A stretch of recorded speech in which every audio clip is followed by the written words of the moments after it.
Hello दोस्तों, नमस्कार। पढ़ने वाले चैनल में मैं शशि शर्मा आपका एक बार फिर से स्वागत करता हूं। दोस्तों, हम जीएस में पढ़ रहे थे आधुनिक भारत का इतिहास। आधुनिक भारत के इतिहास में हमारा जो टॉपिक था वो था यूरोपीय शक्ति का भारत आगमन। ठीक है, तो हमने अपनी पहली कक्षा में पिछली बार पढ़ा था किस प्रकार यूरोपियों में पुर्तगाली सबसे पहले भारत आते हैं। ठीक है, उसमें हमने जाना था कि भारत के साथ इटली का बहुत ही पुराना व्यापारिक समझौता था और इसी के मद्देनजर इटली के व्यापार को देखते हुए अन्य देशों की भी भारत व्यापार करने की होड़ मची। ठीक है, जिसमें सबसे पहले नाम आता है भारत पहुंचने में पुर्तगालियों का।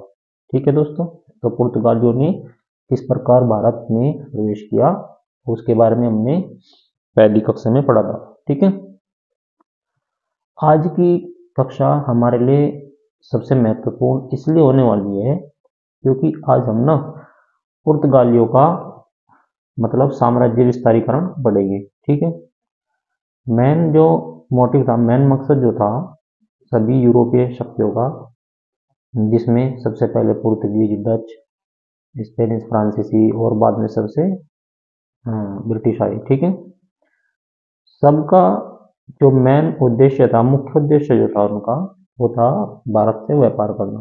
ठीक है, अच्छा, भारत से व्यापार करना उनका उद्देश्य क्यों था? ठीक है, उसके बारे में थोड़ी हम चर्चा कर लेते हैं। भारत से ही वो क्यों व्यापार करने आए थे? दक्षिण, देखिए मैंने आपको बताया था दक्षिणी पूर्वी एशियाई देशों में जैसे चाइना हो गया, ठीक है, या दक्षिणी पूर्व के और भी देश जैसे इंडोनेशिया हो गया, ठीक है, या मलेशिया हो गया, और इधर जैसे जावा द्वीप हो गया, भारत हो गया। ठीक है, इन सब में सबसे महत्वपूर्ण जो था वो क्या था? भारत और चीन। ठीक है, तो इनमें इन देशों से व्यापार किस चीज का होता था? सबसे ज्यादा होता था उसमें काली मिर्च का। ठीक है, काली मिर्च का व्यापार ही सबसे ज्यादा क्यों होता था मालूम है आपको? काली मिर्च का ही सबसे ज्यादा जो व्यापार होता था वो इसका क्यों होता था? देखिए, पुर्तगाली जो है ना, पुर्तगाल एक यूरोप का एक छोटा सा देश जो स्पेन के पास में बसा हुआ है। ठीक है, उस समय पूर्व के टाइम में क्या था, पुर्तगाल जो था वो स्पेन का ही हिस्सा था। ठीक है, स्पेन से ही उसकी बॉर्डर लाइन लगती है, जैसे हमारा जो पड़ोसी देश हो गया ना, क्या पाकिस्तान जैसे। ठीक है, तो इसी प्रकार ऐसे ही क्या था, पुर्तगाल का स्पेन पड़ोसी देश है। ठीक है, उस समय ये सब कुछ एक था, लेकिन यूरोपीय देशों में क्या है, खाने के तौर पर ना वहां पर सबसे ज्यादा मांसाहार लिया जाता है। ठीक है, हमारे यहाँ जैसे क्या होगा, चावल, जौ, ठीक है, गेहूं, मुख्य खाद्य फसलों में। लेकिन उनके वहाँ क्या था, वे किस चीज का ज्यादा सबसे ज्यादा उपभोग करते थे? मांस का। ठीक है, वे मांसाहारी लोग थे। और जैसे हम करते हैं ना, आज का खाना बना दिया, ठीक है, वो कल तक हमने क्या करा, रेफ्रिजरेटर में रख दिया, वो थोड़ा सुरक्षित रहा। ठीक है, तो उसमें जीवाणु प्रक्रिया नहीं हुई। ऐसे ही मांस, मांस का जो क्या था, मांस देखिए सबसे जल्दी इसमें बैक्टीरिया पनप सकते थे। ठीक है, जैसे अभी मांस जितना उपभोग करना था वो कर लिया, लेकिन कुछ समय बाद क्या होता था, उसमें बैक्टीरिया पनप जाते थे और वो सड़ जाता था। ठीक है, तो काली मिर्च का जो प्रयोग करते थे ना वो लोग, मांस को बचाने के लिए करते थे। ठीक है, सबसे ज्यादा काली मिर्च का जो प्रयोग होता था वो मांस के संरक्षण हेतु ही किया जाता था। और काली मिर्च भारत में बहुतायत तौर पे पाई जाती है। ठीक है, और मुख्यतः हम बात करें मालाबार और कोंकण तट की।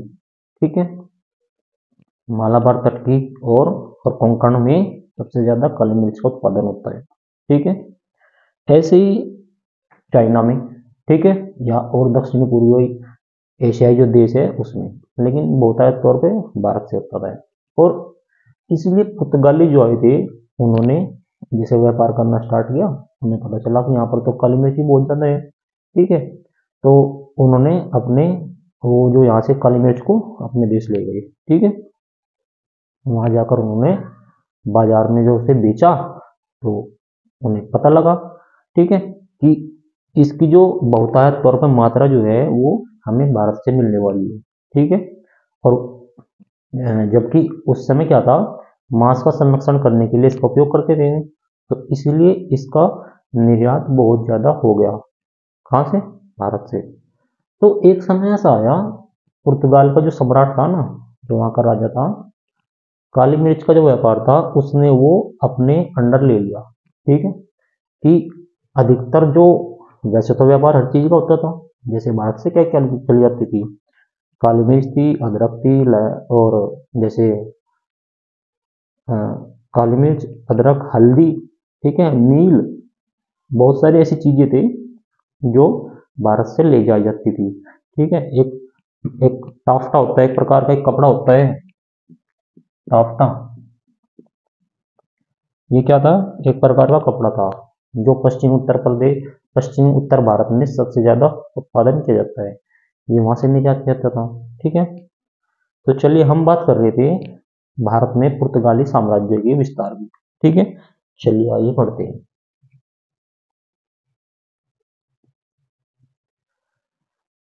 तो दोस्तों,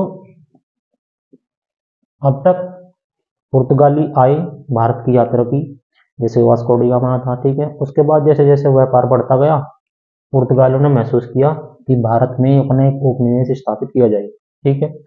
उपनिवेश स्थापित करने के तौर पे उनकी जो आखिरी में मंशा जो बन गई थी, वो भारत पर राज करने की थी, ठीक है। अपना साम्राज्यकरण का उन्होंने विस्तार करना चाहा व्यापार के साथ साथ।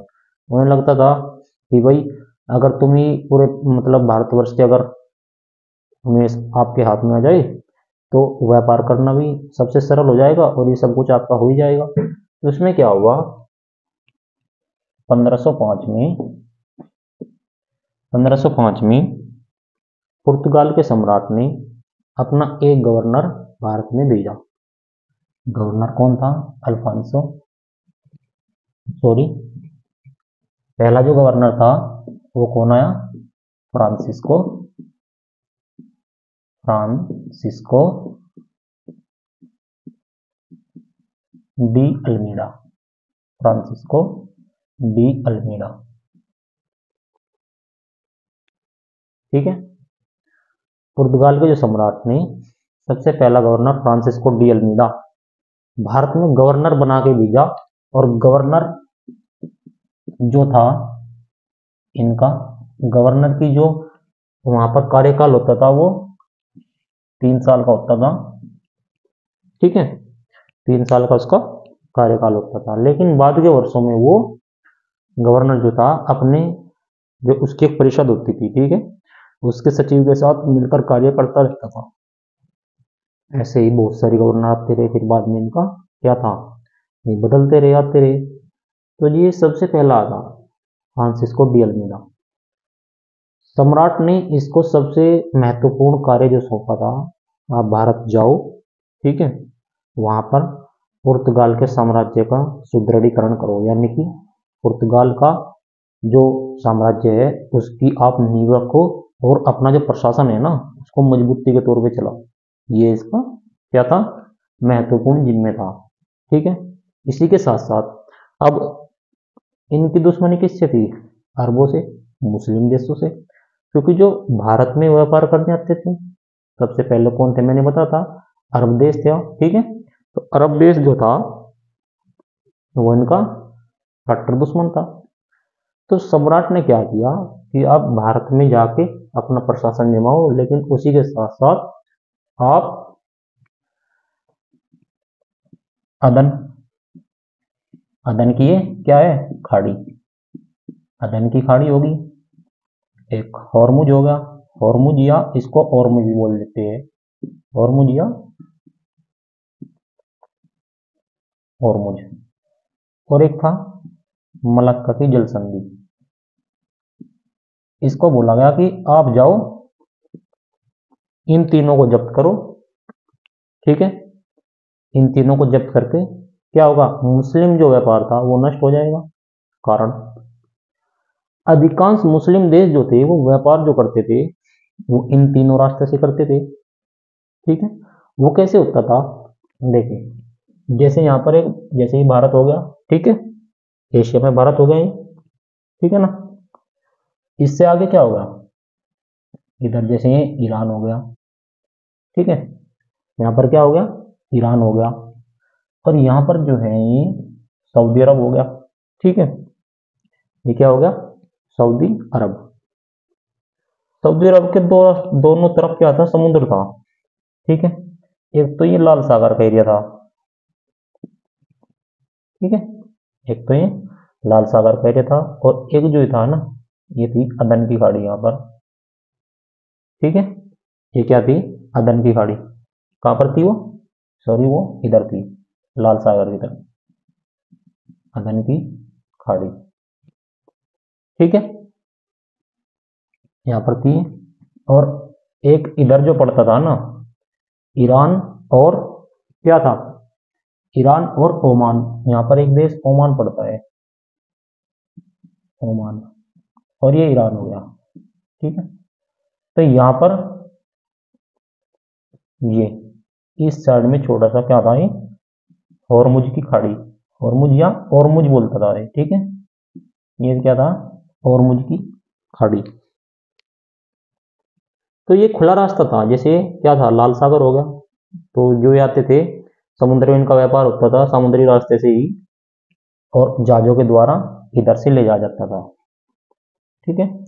तो इसको बोला, एक तो अगर आप ये रास्ता बंद कर दो यहाँ से, ठीक है, और एक ये वाला रास्ता और मुझ की खाड़ी वाला, अगर इन दोनों पे आपका नियंत्रण हो गया, तो मुस्लिम जो देश थे वो व्यापार कहाँ से करेंगे, उनका व्यापार बंद हो जाएगा, ठीक है, आने जाने का उनका रास्ता ही बंद हो जाएगा।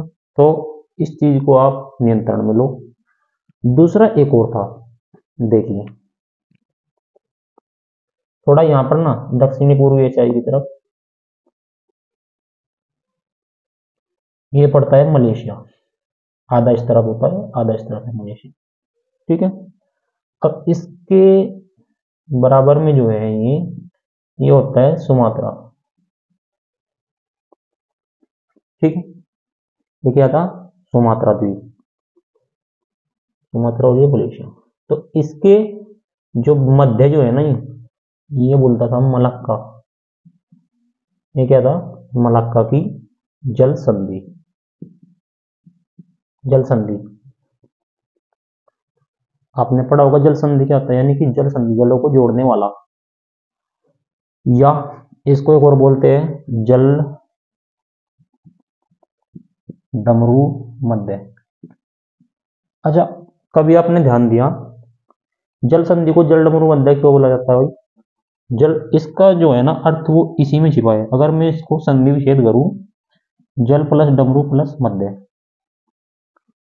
ठीक है, तो हम इसको क्या कहेंगे, डमरू के मध्य जल। होता क्या है, देखिए जल संधि में होता क्या है, दो देश हो गए ऐसे, ठीक है, तो बीच में जो है क्या है ना, ये स्थलीय, स्थलीय जगह क्षेत्र है, स्थलीय क्षेत्र है, एक ही हो गया। तो बीच में ना यहाँ पर एक छोटा संकरा सा रास्ता होता है पानी निकलने का, लेकिन आगे जाके धारा चौड़ी हो जाती है इधर की उधर, ठीक है। आपने देखा होगा डमरू इसी साइज का होता है ना, ऐसे, ऐसे तो होता है ना वो, ठीक है ना।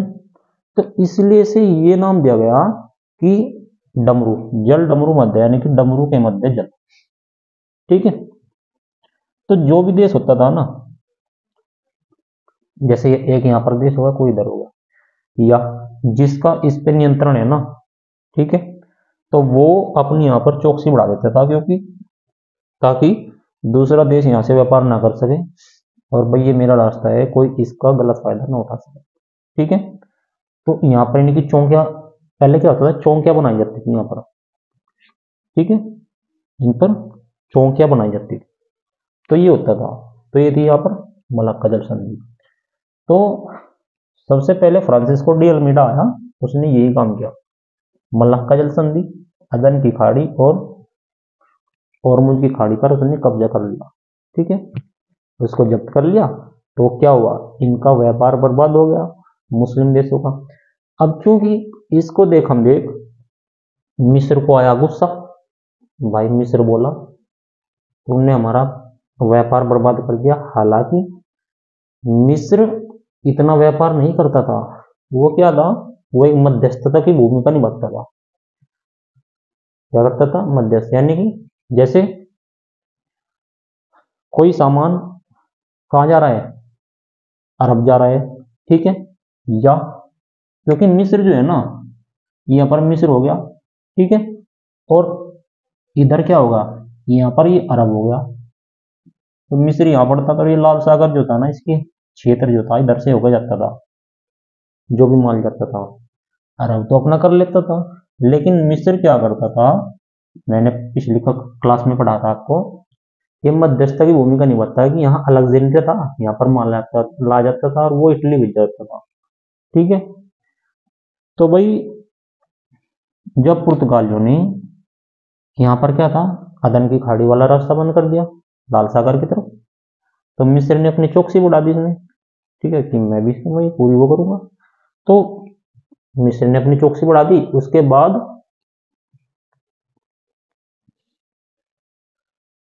उसके बाद अल्मीडा का उत्तरी अफ्रीका में मूरों से युद्ध हुआ। मूर उत्तरी अफ्रीका में, ठीक है, उत्तरी अफ्रीका में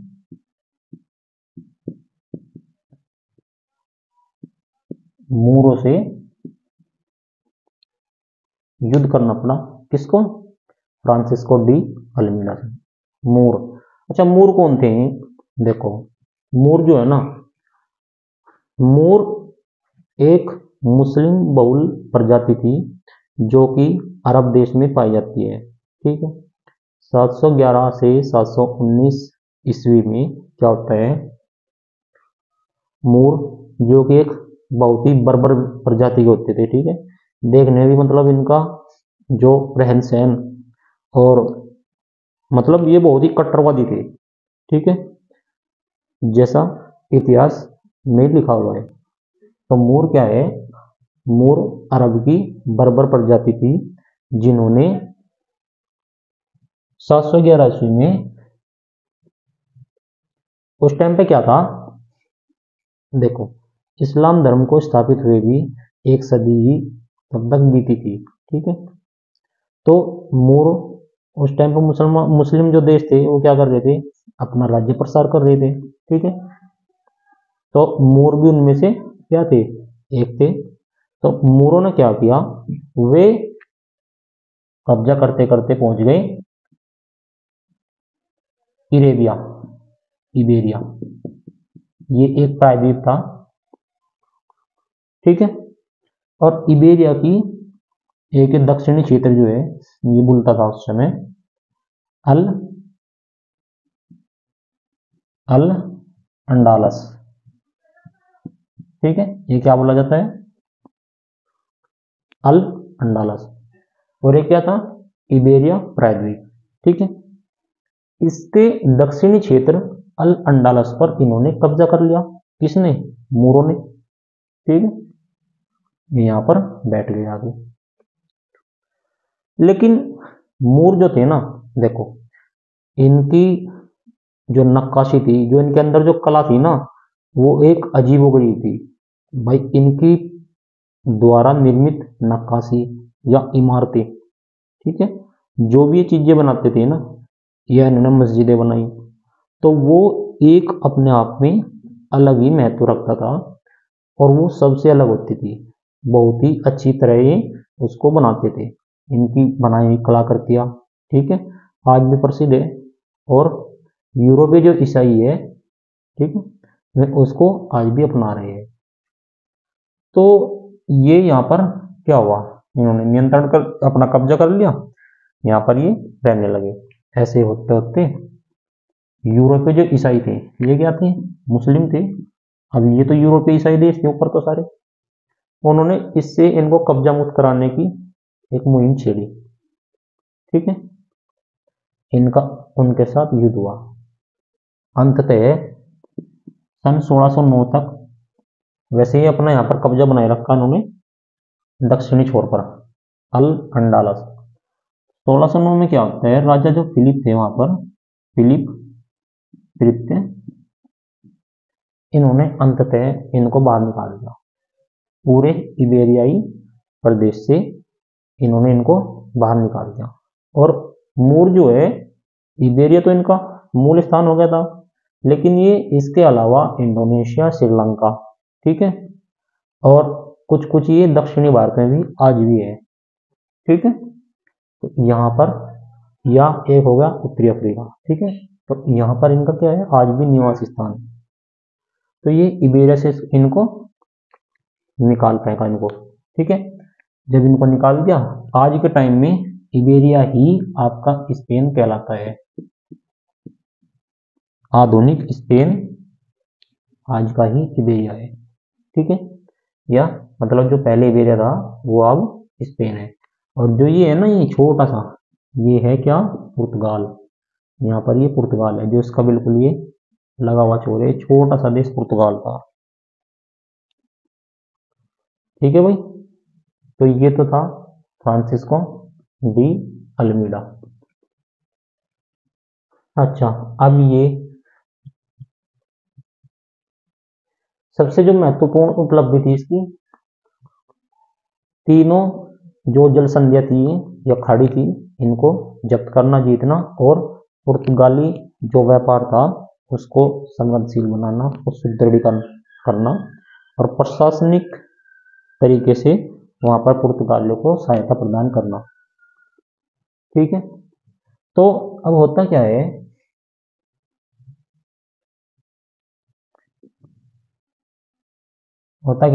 उसके बाद अल्मीडा चला जाता है कहां पर, अपने देश लिस्बन। तो जब इनका रास्ता क्या था, मैंने बताया था, Cape of Good Hope. Cape of Good Hope के रास्ते ये भारत आए थे, ठीक है, और उसी के रास्ते ये जाते भी थे। तो एकमात्र इनके पास यही एक रास्ता था, ठीक है। तो जब अल्मीडा दक्षिणी छोर पर पहुंचे, यानी कि यहां पर, तो यहां पर ना इन्हीं के देश के मतलब लोग रहते थे, ठीक है। तो जो इनके स्वदेशी थे, यहाँ पर इनका इन्होंने अपना बेस बना रखा था, वहीं पर इनके लोग रहते थे। ये यहाँ पर आए, इनके साथ इनकी कुछ खासन हुई, तो झगड़े में इनकी जान चली गई, ठीक, तो इनकी मौत हो गई। अब इनके बाद ये क्या था, 1509 तक यहाँ पर बनी रही, ठीक है, फ्रांसिस्को डी अल्मीडा। अब 1509 में जो गवर्नर बना जाता है, वो बना जाता है अल्फांसो डी अल्बुकर्क को। किसको, अल्फांसो डी अल्बुकर्क, ठीक है। अल्बुकर्क वस्तुतः 1503 में ही भारत आ गया था, ठीक है, 1503 में ये भारत आया था। उस समय जो था ये पुर्तगाली, उस समय पुर्तगाली स्क्वाड्रन था, ठीक है। तो ये 1509 में क्या बना, गवर्नर बनाया गया इसको, ठीक है, वही 3 साल के लिए। इसने क्या काम किया, इसने आते ही सबसे पहले 1510 में इसने गोवा को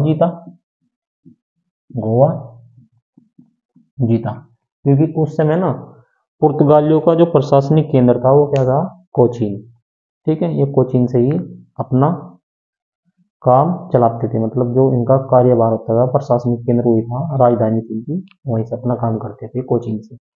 तो इसने भाई साहब ने 1510 में गोवा जीता, किससे, उस समय गोवा जो था, बीजापुर के जो सुल्तान थे, वहां पर बीजापुर कहाँ पड़ता है, कर्नाटक में। बीजापुर के सुल्तान कौन थे, यूसुफ आदिल शाह, ठीक है। ये वहां के क्या थे,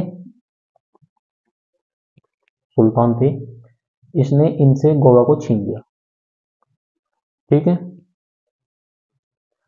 गोवा को छीन लिया और वहां पर अपनी किलेबंदी भी कर दी इन्होंने। ठीक है, और गोवा क्या था उस समय, एक प्राकृतिक बंदरगाह था और सामरिक तौर पर एक बहुत अच्छा स्थल था, जहां से ये दक्षिणी भारत के जो राजा थे उन पर भी निगरानी रख सकते थे। ठीक है, तो गोवा को जीतना इनके लिए इसलिए महत्वपूर्ण था, गोवा जीत लो, और गोवा सबसे महत्वपूर्ण उस समय बंदरगाह। ठीक है दोस्तों, यूसुफ आदिल सासिस ने क्या किया, गोवा को जीता।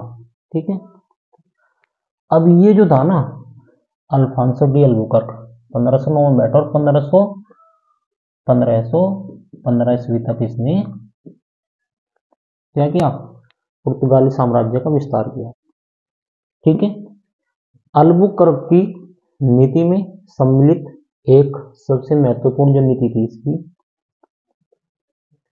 ये चाहता था कि पूर्व में मृत्यु से पहले, मतलब इसका जो देश था पुर्तगाल, ये चाहता था कि अपने देश लौटने से पहले मैं भारत में ना पुर्तगाली साम्राज्य को बिल्कुल समृद्ध और सुदृढ़ तरीके से स्थापित कर दूं। ठीक है, तो ये चाहता था। तो इसके लिए इसने क्या किया, भारतीय जो महिलाएं थी, ठीक है, उनसे इसने विवाह की नीति भी अपनाई। अपने जो इसने वहां पर नागरिक बसाना शुरू कर दिए और उनसे कहा जाता था कि तुम भारतीय महिलाओं से विवाह करो, क्योंकि इनकी जो सीधी तौर पर जो नीति थी वो थी भारत में बसने की और भारत पर राज करने की। ठीक है, तो इसने इस नीति को भी बढ़ावा दिया। फिर तो आगे चलते चलते पुर्तगाली जो थे लगभग सभी दक्षिण पूर्वी एशियाई देशों में क्या हो गए, वहां के एक छत्र बादशाह हो गए। जैसे इन्होंने क्या किया, 1518 में चीन का सोनचाई प्रांत है, वहां पर भी इन्होंने अपनी बस्ती बसानी शुरू कर दी। और 1531 में चाउल में, ठीक है, 1532 में दीव, यह था ना दमन और दीव, 1532 में दीव में। ठीक है, श्रीलंका में 1536 में फिर उन्होंने भटकल, अच्छा, मैंगलोर, कानून, पता नहीं कहाँ कहाँ, ठीक है, सब जगह उन्होंने अपने कारखाने स्थापित करने शुरू कर दिए। ठीक है, उस समय ये क्या करते थे, दक्षिणी पूर्वी एशियाई देशों से जो व्यापार करते थे, यानी कि मलक्का और मनीला, ठीक है, उनके लिए काम करने के लिए एक बंदरगाह की जरूरत थी। ठीक है, तो जो नजदीकी इनका बंदरगाह था ना, वो कोरोमंडल तट पर नागपट्टिनम था। क्या था, नागपट्टनम या नागपट्टिनम। अब ये नागपट्टिनम है तमिलनाडु का एक जिला जो कि बंगाल की खाड़ी के तट से लगा हुआ है, और ये उस समय का एक प्राकृतिक बंदरगाह होता था। ठीक है, तो पुर्तगाली मलक्का और मनीला जैसे पूर्वी एशियाई देशों से व्यापार करके लाते थे और कहाँ पर, नागपट्टनम तक अपने माल को वो लाते थे। ठीक है, फिर यहाँ से वो क्या करते थे, उसे अपने देश निर्यात करते थे। पुर्तगाली जो थे ना, देखो, जैसे पुर्तगाली फ्लैंडर्स, जर्मनी और इंग्लैंड से क्या करते थे, वे मूंगा लाते थे। वे यहाँ पर तो क्या करते थे, मूंगा, सोना, चांदी, ठीक है, आदि आभूषण और रत्न यहाँ पर लाते थे। ठीक है, जैसे गुलाब जल हो गया, यहाँ पर वो इस चीज को लाते थे और यहाँ से मसालों का व्यापार करते थे। अब आप ये मान के चलिए, भारत से पुर्तगालियों का व्यापार इतना बढ़ गया था कि मात्र काली मिर्च के व्यापार के लिए, केवल काली मिर्च के व्यापार के लिए संयुक्त व्यापार संघ जो था उस टाइम पे, उसने 1 लाख 70,000 क्रूजेडो। क्रूजेडो मतलब क्रूजेडो क्या थी, ब्राजील की एक मुद्रा थी, ठीक है। 1,70,000 क्रूजेडो प्रतिवर्ष भारत में भेजने का निर्णय लिया, ठीक है। तो काली मिर्च का ही मात्र इतना व्यापार भारत का व पुर्तगाल के साथ बढ़ गया था, ठीक है दोस्तों। तो फिर ये हुआ। अच्छा, अब उस समय क्या था भाई, व्यापार तो भारतीयों का भी होता था, ठीक है, क्योंकि भारत में उस समय क्या था, छोटे छोटे अपने सबके राज्य थे और सभी व्यापार तो उस टाइम भी होता था, ठीक है। तो उस समय इन्होंने एक व्यवस्था लागू की थी जिसे बोलते थे कार्टेज व्यवस्था। कार्टेज व्यवस्था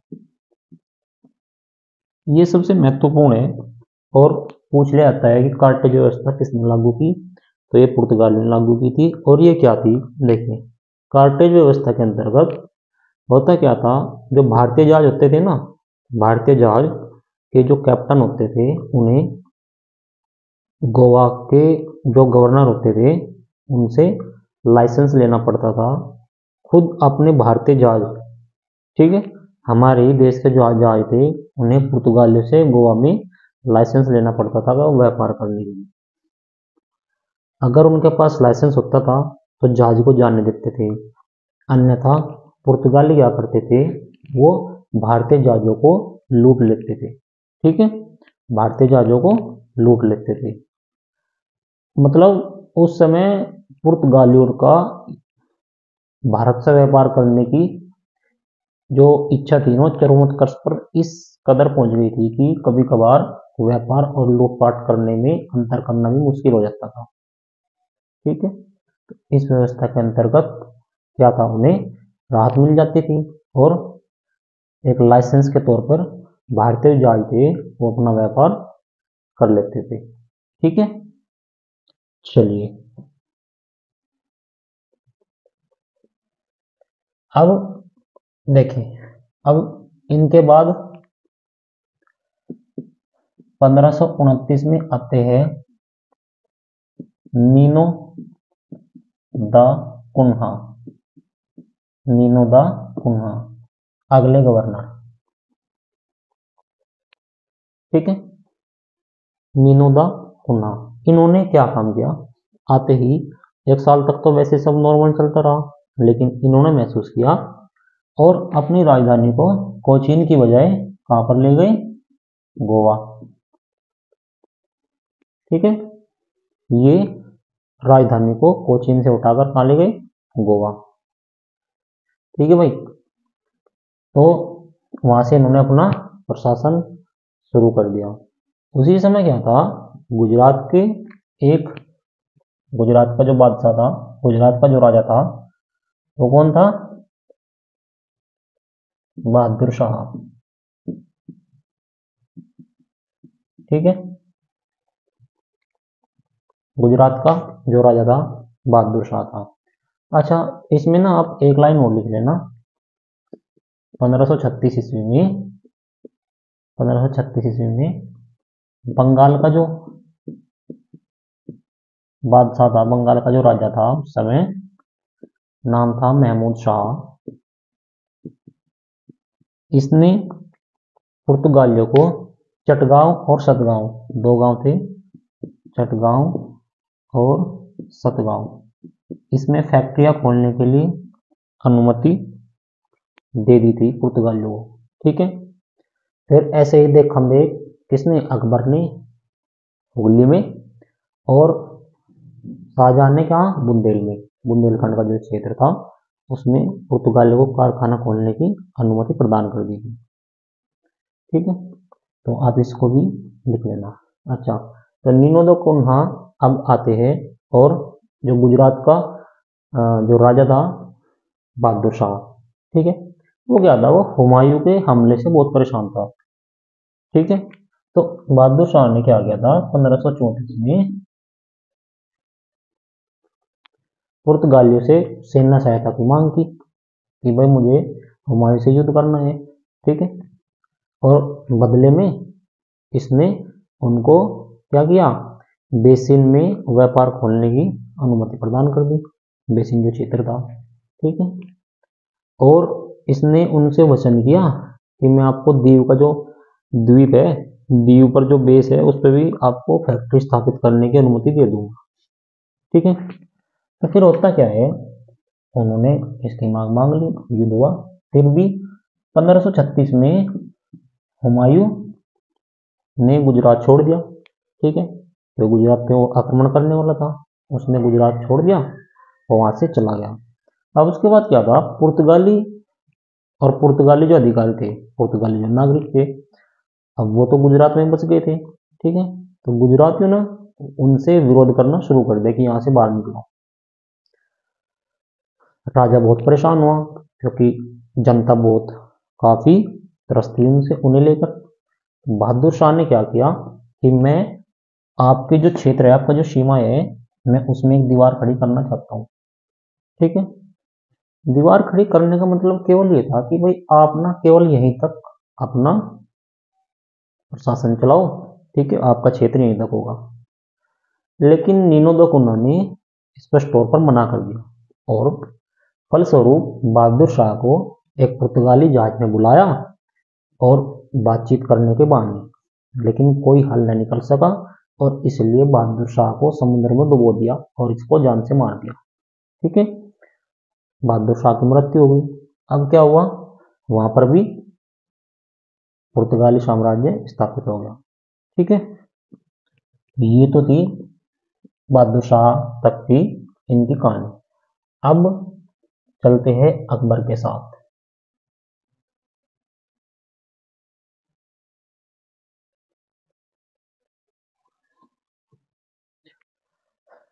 अकबर व पुर्तगाली, ठीक है।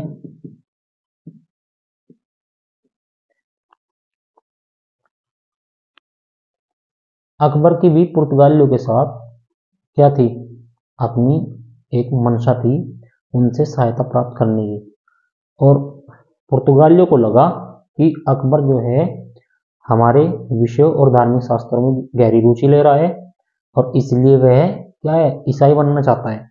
लेकिन इस पुर्तगाली क्या थे, इस गलत फहमी के शिकार हुए। 1572 में 1572 में अकबर पुर्तगालियों से पहली बार तब मिलता है जब उसने कैम्बे का दौरा किया। कैम्बे कैम्बे कहाँ पड़ता है, कैम्बे पड़ता है गुजरात में, ठीक है, गुजरात के आणंद जिले में एक छोटा सा शहर है कैम्बे। तो अकबर जो है पुर्तगालियों से सबसे पहले कहाँ मिला, कैम्बे में, गुजरात में, ठीक है। वहां वो ईसाई जो यूरोपीय ईसाई थे उनसे पहली बार मिला और इन्होंने क्या किया, ये इनसे मिला। तो उसके बाद ये दूसरी बार इनसे मिलता है सूरत में, तब ये 1578 में। पुर्तगाली किसको भेजते हैं, पुर्तगाली गोवा से एक वायसराय का जो दूत होता है, नाम था उसका एंटोनियो कैवरेल, इसको ये शांति दूत बनाकर भेजते हैं किसके पास, अकबर के पास, कि हमें क्या है, ये अपने व्यापारिक समझौते के लिए इसको यहाँ पर भेजते हैं। लेकिन अकबर ने क्या किया, जो इनके जेसुइट होते हैं, मतलब रोमन कैथोलिक समाज का एक सदस्य होते हैं, जेसुइट बोलते हैं उसको, ठीक है, ईसा मसीह के रोमन कैथोलिक समाज के एक सदस्य हैं, उसको बोलते हैं जेसुइट, ठीक है। तो उस समय जेसुइट के ये विचारों से प्रभावित हुए, कौन, अकबर। ये एक प्रकार के क्या होते थे, प्रवचक होते थे, ठीक है, जैसे जो मतलब प्रवचन देते थे शास्त्र को या धर्म मीमांसा के प्रश्नों पर, ठीक है। तो अकबर ने क्या किया, फादर जूलियन परेरा जो वहां के चर्च के पुजारी थे, फादर जूलियन परेरा।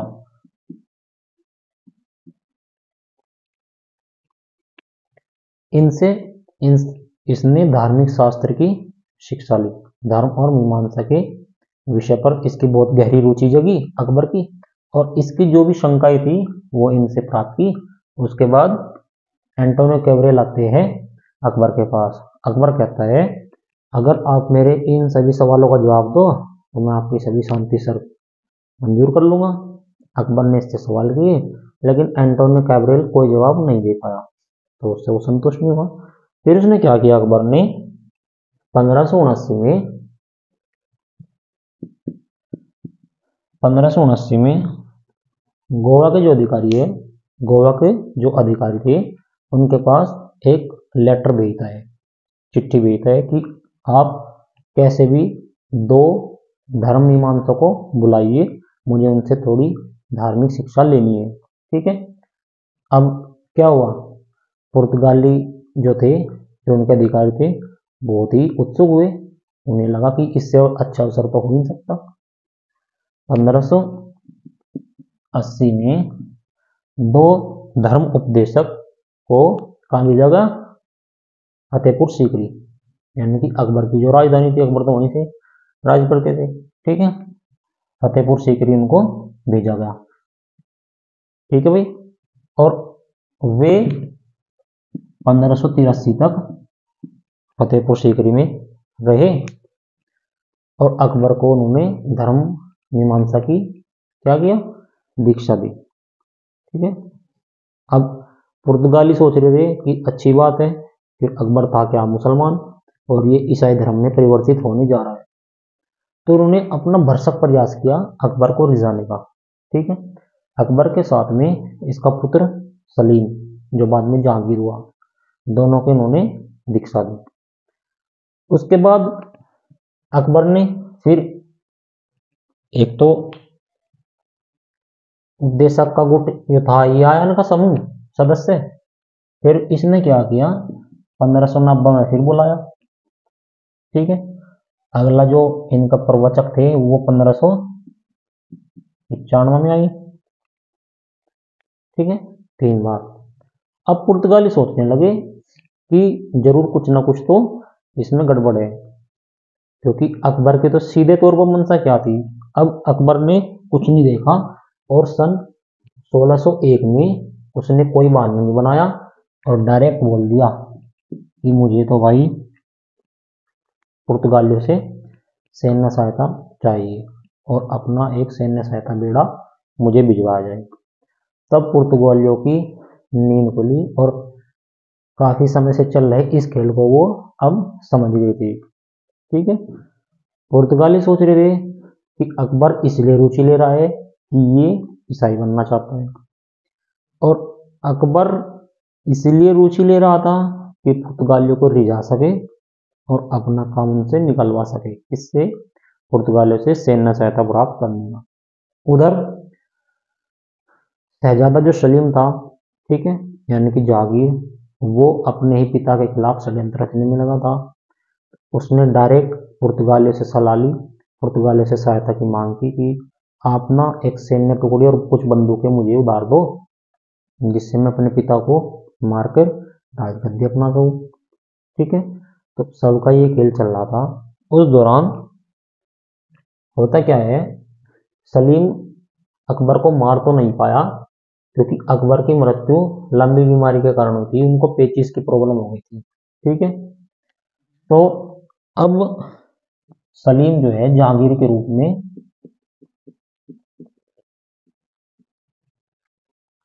गद्दी पर बैठ सकता है। ठीक है। और 1606 में 1606 में जेसुइट फिर जाते हैं जहांगीर के दरबार में। अब जहांगीर का तो काम पहले निकल गया था। ठीक है। तो जहांगीर ने जेसुइट के सामने ऐसे प्रदर्शन किया जैसे वो उनको जानते ही ना हो। जेसुइट उससे नाराज हुए, तो वहां से चले गए। अब क्योंकि जनता का विरोध था उस टाइम पे, लेकिन सन 1606 में क्या किया, 1608 में जहांगीर फिर से उसमें रुचि दिखाने लगे। किसमें, जेसुइट में और ईसाई धर्म में। ठीक है, हालात इस कदर हो गए कि जहांगीर ने न्यू टेस्टामेंट और ओल्ड टेस्टामेंट, जो इनकी पुस्तकें है ईसाइयों की धार्मिक ग्रंथ है, न्यू टेस्टामेंट और ओल्ड टेस्टामेंट, ठीक है, टेस्टामेंट, ये ईसाइयों के क्या है, धार्मिक ग्रंथ है। इनसे उसने दीक्षा लेना प्रारंभ कर दिया। बात इस कदर बढ़ गई कि जहांगीर जिस सिंहासन पर बैठते थे उस सिंहासन के आसपास भी ईसाई और उनके धर्मगुरु, ठीक है, ओल्ड टेस्टामेंट और न्यू टेस्टामेंट के चित्र लगे होते थे। ठीक है, अफवाहें फैल गई कि जहांगीर तो क्या हो गया, ईसाई धर्म में परिवर्तित हो गया, लेकिन ये सब क्या थी, अफवाह थी। ठीक है,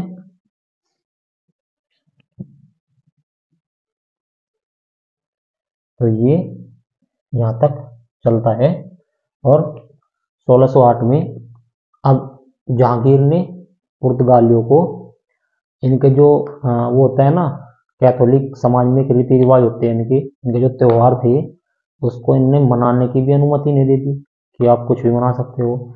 इनके धार्मिक और जो चर्च है, नए गिरजाघरों को बनाने के लिए धन, नगद खजाने से धन की सहायता इन्हें प्रदान की कि आप अपने धार्मिक उत्सव बनाए और सभी प्रकार के कैथोलिक रीति रिवाज जो है उनको आप मनाकर और चर्च वर्च अपने स्थापना करो। ठीक है, तो ये तो थी पुर्तगालियों की यहाँ तक की कहानी। ठीक है, अब पुर्तगालियों का अंग्रेजों के साथ क्या होगा, इनके साथ इनका युद्ध होने जा रहा है। ठीक है, जिसको हम अगली कड़ी में पढ़ेंगे। ठीक है, आगे की क्लास में हम इसको जानेंगे, क्योंकि अंग्रेजों से इनके गहरे मतभेद बाद में हो चुके थे धीरे धीरे, और अन्य कंपनियां भी उससे पहले आ चुकी थी, जैसे डच आए, फिर उसके बाद में फिर फ्रांसीसी भी आए। ठीक है, तो अगली क्लास में हम इसको पढ़ेंगे। देखिए दोस्तों, सबसे पहले आप हमारे चैनल को सब्सक्राइब कीजिए अगर आप नए हैं तो। ठीक है, अगर हमारी ये वीडियो आज की अच्छी लगी तो आप उसको लाइक करें और कमेंट करें और ज़्यादा से ज़्यादा सब्सक्राइब करें। ठीक है, तो चलिए मिलते